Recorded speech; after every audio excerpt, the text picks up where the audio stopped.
With the evolution of technology and the popularity of social media, investigators say they're seeing an increase in cybercrime cases. Our Quentin Smith speaks with a detective who's currently working one of these cases. He now joins us live in the studio with more. Quentin. Yes, Scott, investigators say working these types of cases are difficult. In fact, they usually call on help from outside agencies like the FBI to help them. And during a recent investigation here in Lowndes County, deputies had to issue a search warrant to a social media company, then sift through a load of paperwork just to find their suspect.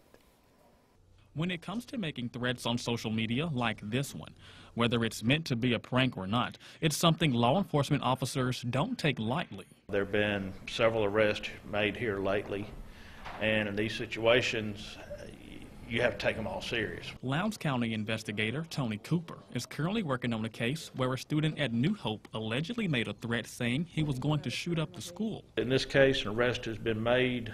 It was a juvenile who's been turned over to Lowndes County Youth Court. Cooper says the first thing investigators look for in these cases is the internet provider's address for the user. Then a subpoena is issued to the app or company which has the site to request the records and IP address of the user.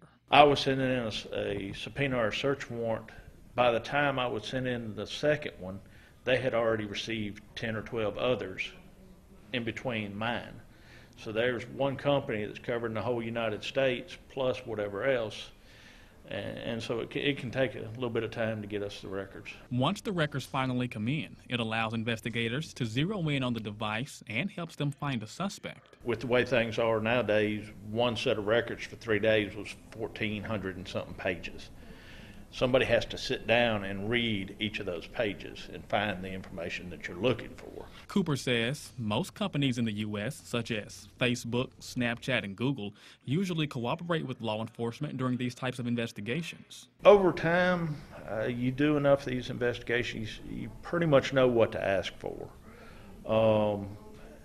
But when you're dealing with companies in other countries, they can be a little more difficult because they don't have to follow the subpoena from the United States. So just because I send them a subpoena doesn't mean they're going to reply with the records that I need. Now, within the past month, WCBI has reported on 2 different schools who have received threats over social media. An arrest has been made in both of those cases, and they're now being handled in youth court. Scott? All right, thanks.